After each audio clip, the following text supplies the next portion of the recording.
अस्सलाम वालेकुम। Knowledge online में खुश आमदीद। आज हम हाज़िर हैं आपके साथ नई कमांड के साथ 2D ड्राफ्टिंग एंड एनोटेशन की।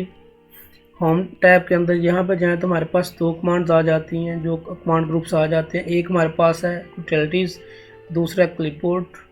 तो आज इनके बारे में पढ़ेंगे।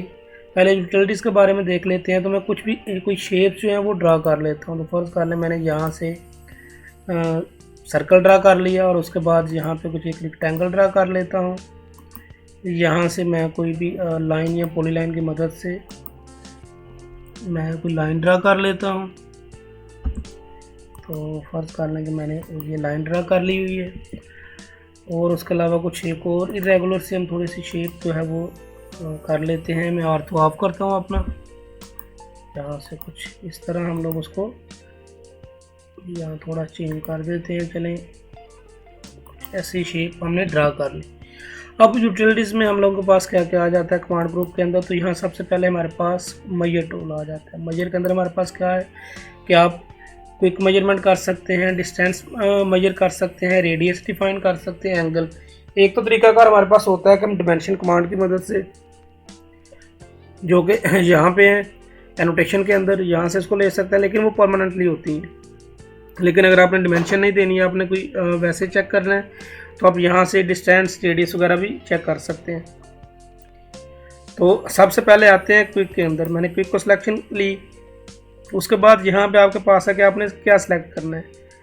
तो आप वैसे जिसके ऊपर जाएंगे उसकी डिटेल आपके पास, उसकी देखिए आपकी लेंथ और विड्थ आनी शुरू हो गई है कि ये आपके पास जो लेंथ है वो 7 फीट 2 इंचज़ है, जो उसकी विड्थ है यहाँ विड्थ ही होगी क्योंकि हाइट अभी हमने ऐड नहीं की। तो विड्थ हमारे पास 3 आ रही है समथिंग, यहाँ पे आ जाता है। तो उसके बारे में आप रेडियस शो होने लग जाता है। तो इसी तरह इसके जो मुख्तलिफ डिस्टेंस हैं वो शो होने लग जाते हैं, एंगल वगैरह शो होने लग गए हैं। अगर इस जगह पे भी आते हैं तो आपके पास एंगल और डिस्टेंस वगैरह, इसके भी चारों एंगल और डिस्टेंस वगैरह शो फ़ौरन आपके पास सारी क्विक डिमेंशन जो है आ जाती है।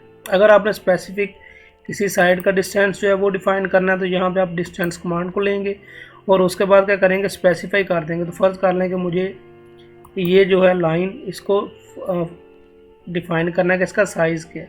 तो देखिए डिमेंशन की तरह ही आपके पास शो हो रही है कि 7 फीट और 2 इंचज़ है, लेकिन क्या हो रहा है कि उसको बाद में जब इसको हाइड एंटर करेंगे तो ये हाइड हो जाएगी, ये नज़र है। उसके अलावा ये आपकी डिस्क्रिप्शन यहाँ नीचे, यहाँ पे सारी उसकी डिटेल आ रही होती है कि उसका डिस्टेंस कितना है, उसका इस डिस्टेंस है, उसका एंगल कितना है, कि 0 के एंगल पे ये लाइन, उसके अलावा एंगल एक्स और वाई प्लेन पे है। उसके अलावा आपका जो एक्स एक्सिस की उसकी बता रहा है, वाई एक्सिस की बता रहा है। वाई एक्सिस आप जहाँ पे देखेंगे वो एक्स की तरफ ही है, वाई की तरफ नहीं है। जी एक्सिस भी अभी 0 है। इसी तरह अगर मैं किसी और लाइन का डिस्टेंस लेना चाहता हूँ तो फ़र्ज़ कर लें कि अब मैं यहाँ से इस लाइन को, जो मेरी किसी स्पेसिफिक एंगल पे है, यहाँ इस पॉइंट से मैं इसको स्टार्ट करता हूँ यहाँ से, और मैं इसको साइज़ देता हूँ यहाँ तक। तो ये देखेंगे मेरे पास अब उसके अकॉर्डिंगली उसका डिस्टेंस आ रहा है कि 6 फीट और 11 इंच। एंगल उसका 66 है और एंगल एक्स वाई प्लेन के ऊपर है। और उसके अलावा जो एक्स की वैल्यू है उसकी, एक्स एक्सिस की वो ये है और वाई एक्सिस की ये है। जेड अभी हमारा 3D में होता है, जहाँ पे एक्स वाई 2D में होता है। तो इस तरह आप जो डिस्टेंस है वो भी ले सकते हैं कि आप फ़ौरन उसकी मेजर कर लें कि आपके पास डिस्टेंस उसका कितना आ रहा है। ठीक है जी। उसके बाद अगर यहाँ पर नीचे आ जाएं आप लोग, तो आपने अगर रेडियस फाइंड करना है तो आप यहाँ से क्या कर सकते हैं कि आप रेडियस पॉइंट पे आ जाएं और उसके बाद आप ऑब्जेक्ट सेलेक्ट करें जिसका आपने रेडियस लेना है। तो देखिए यहाँ पे भी आपके पास शो होने लग जाएगा और उसके अलावा यहाँ पे आपके पास डिटेल आ जाएगी कि आपका रेडियस इतना है, आपका डायमीटर इतना है। ठीक है जी। और उसके बाद अगर दोबारा नीचे देखें तो यहाँ पे हमारे पास नेक्स्ट जो आ जाती है कमांड, वो आ जाती है एंगल की। अगर आपने एंगल डिफाइन करना है तो वो आप उसके एंगल भी डिफाइन कर सकते हैं। आपने फर्स्ट लाइन ली, उसके बाद आपने यहाँ से सेकंड लाइन ली, तो आपके पास एंगल शो, यहाँ पे भी एंगल शो होने लग गया और उसके अलावा आपके पास इस जगह पे भी उसको आपको एंगल बताने लग जाएगा। इसी तरह अगर फ़र्ज़ कर लें कि मैंने किसी और लाइन की, ये इस लाइन की और इस लाइन का एंगल लेना है, तो यहाँ से देखें कि उनके दरमियान में जो एंगल है वो मेरे पास शो होने लग गया और उसके अलावा नीचे से इस जगह भी एंगल शो होने लगा। लेकिन अगर आपने ये जो है आपके पास डायनामिक इनपुट है इसको ऑफ़ किया होगा तो फिर मे बी आपके पास जहाँ ना शो हो। तो यहाँ से चेक कर लेते हैं दोबारा। डायनामिक इनपुट ऑफ करने के बाद हम एंगल चेक कर लेते हैं। तो यहाँ से मैंने एंगल अपना सेलेक्ट किया और उसके बाद फर्स्ट एंगल और उसके बाद मैंने उसका जो सेकंड लाइन है इसका मैंने एंगल लेना है। तो अगर डायनामिक इनपुट आपका ऑफ होगा तो फिर आपका इस जगह पे सिंपल जो आपका एंगल है वो शो होने लग जाएगा, लेकिन अगर डायनामिक इनपुट आपका ऑन होगा तो फिर आपके साथ भी वो एंगल को बताने लग जाएगा। इस तरह आप एंगल चेक कर सकते हैं। एंगल के बाद यहाँ पे नीचे आ जाता है हमारे पास एरिया। अगर आपने एरिया डिफाइन करना है तो यहाँ से सिंपल आप एरिया लें और यहाँ नीचे आपके पास काफ़ी ऑप्शन आ जाती हैं। इसके अलावा अगर आपने एरिया लेना है तो डबल ए एंटर करके भी ले सकते हैं, या मेजर के लिए आप कमांड यूज़ कर सकते हैं। एम ई आप एंटर करेंगे तो आपके पास वो मेजर का आ जाएगा। उसके अलावा फिर आप ऑब्जेक्ट सेलेक्ट करके तो उसकी कमांड कर सकते हैं। तो यहाँ से हम लोग एरिया डिफाइन करना है तो डबल ए एंटर करेंगे और उसके बाद आपके पास वही ऑप्शन आ गई। तो ऑब्जेक्ट को अगर आपने ऑब्जेक्ट के थ्रू उसका एरिया करना है तो आप सिंपल ऑब्जेक्ट को सिलेक्ट करें और यहाँ से ऑब्जेक्ट को सिलेक्ट कर लें। तो ये देखें कि आपके पास यहाँ पे प्रॉपर उसका एरिया बताने लग गया कि उसका जो एरिया है वो कितना है, 3776 स्क्वायर इंचज़ है। ठीक है जी। तो यहाँ पे स्क्वायर फीट पे आ रहा है, यहाँ पे उसका पैरामीटर्स आ रहे हैं कि ये उसका टोटल पैरामीटर्स उसके कितने हैं। तो इसी तरह अगर आप डबल एंटर करें तो यहाँ पे आपके पास आ जाता है कि आप कॉर्नर की मदद से, तो आप क्या कर सकते हैं कि उससे फर्स्ट कॉर्नर, उसके बाद आपने उसको सेकंड कॉर्नर देना है। तो इस तरह आपका ये ग्रीन शो होने लग जाएगा। तो यहाँ से आपने जितने भी आपके पॉइंट्स होंगे आप क्या कर सकते हैं, उसका एरिया डिफाइन कर सकते हैं। और जितने आपका जब आपका क्लियर हो जाएगा, जैसे हमारे पास ये पॉइंट आ गया तो मैं सिंपल एंटर कर दूंगा तो मेरे पास ये देखेंगे वही वाला दोबारा रिपीट हो चुका है। तो यहाँ से मैं एंटर से दोबारा पॉइंट पे आता हूँ। अगर हम इसी जगह का एरिया डिफाइन करते हैं तो यहाँ से मैंने पहले इसको सिलेक्ट कर लिया, जितना भी मेरे पास पॉइंट होंगे तो उसके बाद ये पॉइंट होगा, उसके बाद मेरे पास ये पॉइंट है और उसके बाद यहाँ से मेरे पास एक ये पॉइंट है और उसके बाद मैं इसको एंटर कर देता हूँ। तो ये देखें कि उसके पैरामीटर भी उसने यहाँ पे शो करवाने लग गया, सॉरी पैरामीटर भी। उसके अलावा एरिया शो करवाया उसने स्क्वायर इंचज़ में, फिर एरिया है स्क्वायर फीट के अंदर, फिर उसके पैरामीटर्स है। तो इस तरह हम लोग क्या कर सकते हैं, उसका एरिया डिफाइन कर सकते हैं, एरिया चेक कर सकते हैं कि एरिया कितना है। इसके बाद अगर यहाँ से हम लोग मेजर से नीचे आ जाएँ तो हमारे पास लास्ट वॉल्यूम है। तो वॉल्यूम किसी भी 3D ऑब्जेक्ट का होता है, तो उसके लिए हम लोग इसको थोड़ा सा 3D में ले जाते हैं। तो यहाँ से मैं इसको आइसोमेट्री कर लेता हूँ और यहाँ से वायर फ्रेम की बजाय मैं रियलिस्टिक कर लेता हूँ। अभी अनकरीब हम लोग 3D की भी लेक्चर्स देखेंगे, तो उसमें फिर आप लोगों को ये सारी बेसिक बताई जाएंगी कि हमें 3D के लिए क्या करना है। तो यहाँ से फर्स्ट करना है कि मैं ऑब्जेक्ट को, दो ऑब्जेक्ट को इसको मैं हाइट दे देता हूँ, मैं थोड़ा सा इसको प्रेस पुल कर लेता हूँ और उसी तरह से इसको भी मैं क्या कर देता हूँ, प्रेस पुल कर देता हूँ ये हाइट का। अब मैंने इनका वॉल्यूम चेक करना है तो उसके लिए मैं क्या करूँगा, दोबारा हम लोग यहाँ पे फ़िलहाल के लिए आ जाते हैं अपने 2D के ऊपर। ठीक है जी। ये हम लोग मेजर से भी यूज़ कर सकते हैं लेकिन वो बाद में करेंगे। तो यहाँ पे मेजर कमांड की मदद से, यानी कि अब यहाँ पे मैं वॉल्यूम पे आ जाता हूँ और यहाँ पे मैं क्या कर लेता हूँ, ऑब्जेक्ट की मदद से। यहाँ तो आप उसके कॉर्नर उसी तरह डिफाइन कर लें या सिंपल ऑब्जेक्ट पे आएँ, आप ऑब्जेक्ट को सिलेक्ट करें और यहाँ से देखेंगे वो आपके पास, उसके पास भी यहाँ पे उसका वॉल्यूम शो होने लग गया है और यहाँ से नीचे भी उसको आपका जो वॉल्यूम है वो शो होने लग जाएगा। इसी तरह अगर मैंने दोबारा उसका वॉल्यूम चेक करना है, वॉल्यूम पे आ जाता हूँ और मैं ऑब्जेक्ट पे यहाँ से सिलेक्ट कर लेता हूँ और इस तरह मैं क्या कर लेता हूँ, ऑब्जेक्ट को सिलेक्ट करूँगा तो मेरे पास उसका वॉल्यूम शो होने लग जाएगा।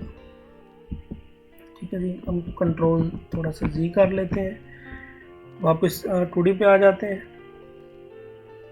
और इसके बाद जो हमारे पास नेक्स्ट है वो, अगर मैं यूटिलिटीज़ में जाते हैं हम लोग, तो यहाँ से हमारे पास ये जो पॉइंट्स वगैरह, आईडी पॉइंट्स, पॉइंट स्टाइल वगैरह आ जाते हैं। तो पॉइंट्स के पहले बात कर लेते हैं। यहाँ पे ड्रा पे जाएं तो ये हमारे पास कुछ पॉइंट्स होते हैं जिनको हम किसी स्पेसिफिक जगह पे यूज़ कर सकते हैं या वैसे इरेगुलरली यूज़ कर सकते हैं। ठीक है जी। इसकी मदद से स्पेशल लाइन लगानी हो तो वो यूज़ कर सकते हैं, वो भी अगले लेक्चर में आपको इंशाल्लाह बताया जाएगा इसके बारे में डिटेल के साथ। तो यहाँ से अब आप देख लें कि यहाँ से आपके पास पॉइंट स्टाइल आ जाते हैं। आपने कोई पॉइंट स्टाइल चेंज करना है, उसका स्पेसिफिक पॉइंट, जैसे फर्स्ट कर लें मैं इसको यूज़ करना है, यहाँ से उसका आपने कोई साइज़ वगैरह रखना है तो वो भी चेंज कर सकते हैं और ओके करेंगे तो ये आपके वो जो पॉइंट्स हैं वो चेंज हो जाएंगे। तो यहाँ से नेक्स्ट पे आए तो यहाँ से हमारे पास सबसे पहले आ जाता है क्विक सेलेक्ट। अगर आप क्विक सेलेक्ट करते हैं, किसी को करना चाहते हैं लेकिन किस थ्रू करना चाहते हैं, लेयर की मदद से करना चाहते हैं, तो जो भी आपका इस लेयर के अंदर होगा वो सब कुछ सिलेक्ट हो जाएगा। अब यहाँ से हमारे पास लेयर के अंदर फ़र्ज़ करने के मैं पहले कुछ एक कन्वर्ट कर लेता हूँ, मैं इनको सेलेक्ट करता हूँ और यहाँ से हम लोग इसको चले जाते हैं लेयर 1 के अंदर। ठीक है जी, अब मैं यहाँ पे जाता हूँ, यहाँ से क्विक सेलेक्ट पे जाते हैं और क्विक सेलेक्ट के बाद मैं यहाँ पे लेयर पे आता हूँ और उसके बाद यहाँ पे लेयर मैंने कौन सी सिलेक्ट करनी है, मैंने यहाँ पे लेयर 1 सेलेक्ट करनी है और ये मेरे पास ये लेयर 1 आ गई और मैंने यहाँ से इसको ओके कर लेना है। तब देखेंगे मेरे पास ये जो लेयर है वो सिलेक्ट हो चुकी है।